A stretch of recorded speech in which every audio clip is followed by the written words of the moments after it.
Hello Mr. Yap, saya Muhammad Ihsan Nizam bin Ishaq akan membentangkan proposal keusahawanan sosial. This is our group member.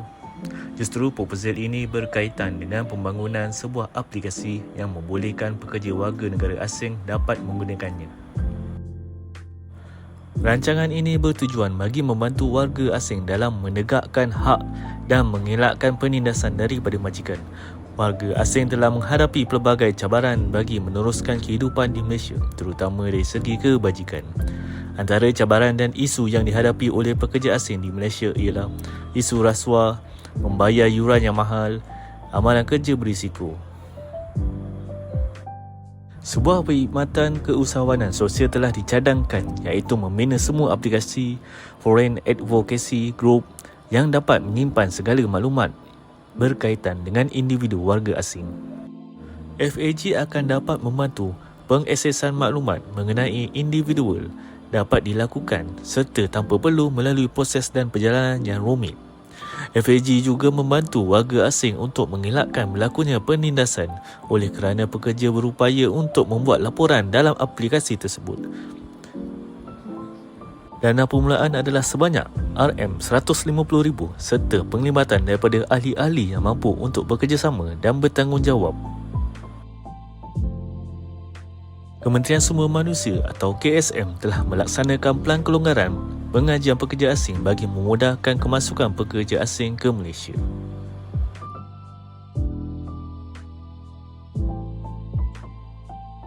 Walaupun warga asing lebih mudah masuk ke Malaysia, namun cabaran untuk tinggal dan bekerja di Malaysia bukannya mudah.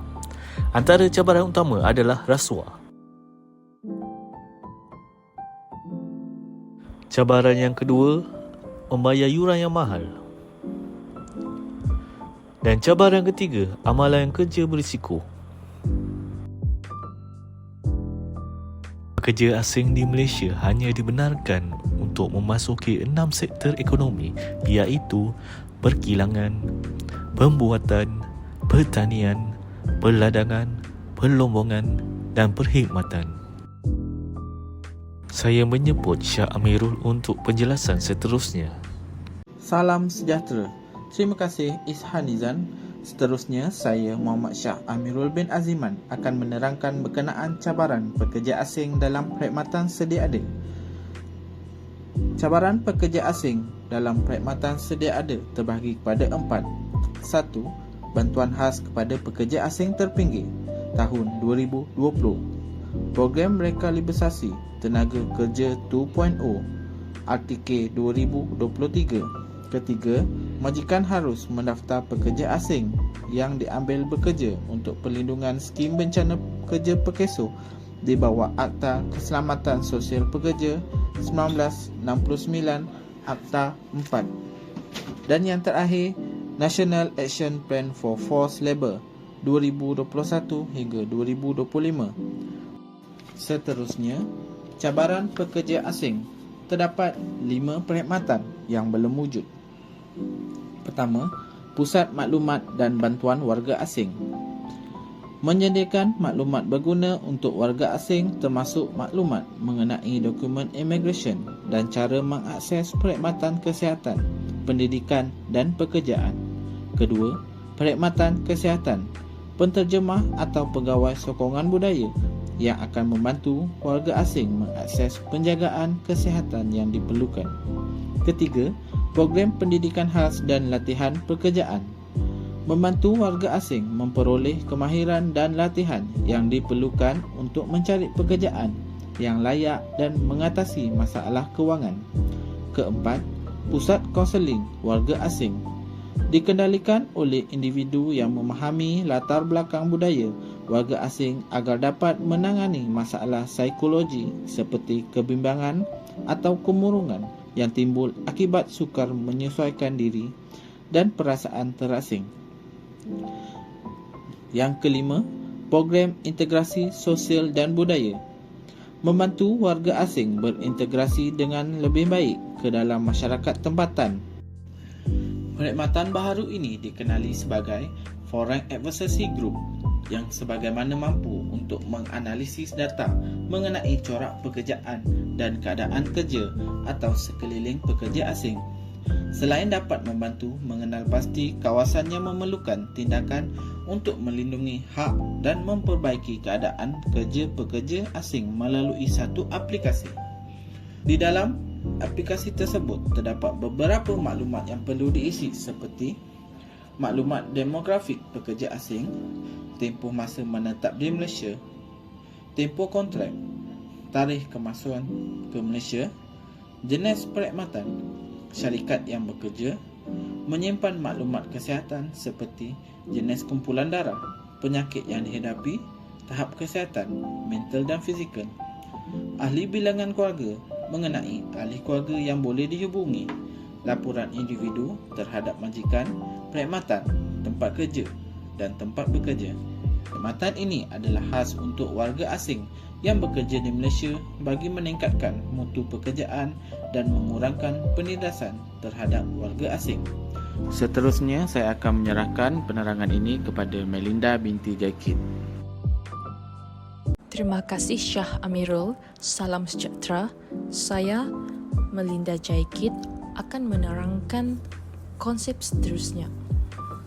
Seperti yang kita lihat, carta di sebelah mewakili aspek sumber manusia bagi perkhidmatan ini, dan carta ini ianya lebih bersifat kepada perhubungan, aliran maklumat dan penyertaan di kalangan setiap pemegang taruh yang terlibat. Seterusnya ialah organisasi yang mengendalikan perkhidmatan. Perkhidmatan ini akan bekerjasama dengan Kementerian Dalam Negeri dan juga organisasi yang tidak berasaskan keuntungan seperti MyHarapan demi untuk memastikan ianya berjalan dengan lancar. Hal ini disebabkan oleh setiap warga asing yang masuk, data dan dokumen mereka akan disimpan di Kementerian Dalam Negeri kerana agensi kawal selia telah ditempatkan secara sepenuh masa di sana dan juga KDN turut menjadi urus setia kepada pusat kelulusan setempat iaitu One Stop Center. Seterusnya ialah keperluan dan sumber kewangan untuk perkhidmatan dan organisasi pasukan. Perkhidmatan Foreign Advocacy Group memerlukan kos operasi yang akan ditanggung kebanyakannya melalui keran kerajaan dan pembiayaan daripada NGO. Dari pengiraan kasar bagi kos operasi bagi tahun yang pertama ialah sebanyak RM150,000. Selepas 3 tahun dalam operasi, kos yang diperlukan ialah sebanyak RM50,000 sahaja sebagai kelangsungan dalam keberhasilan perkhidmatan tersebut. Selain itu, pekerja sosial juga akan meminta pembiayaan daripada rakan kongsi mereka. Antara perancangan kelestarian perkhidmatan ialah: pertama, mengekalkan kualiti perkhidmatan serta mengoptimumkan komunikasi. Yang kedua, dengan menambah interaksi dengan pelanggan dan meningkatkan kualiti perkhidmatan yang ditawarkan dari segi efisien dan perjalanan proses aplikasi tersebut. Ketiga, ialah mengekalkan kualiti perkhidmatan yang kukuh dengan menggunakan teknologi IR 4.0.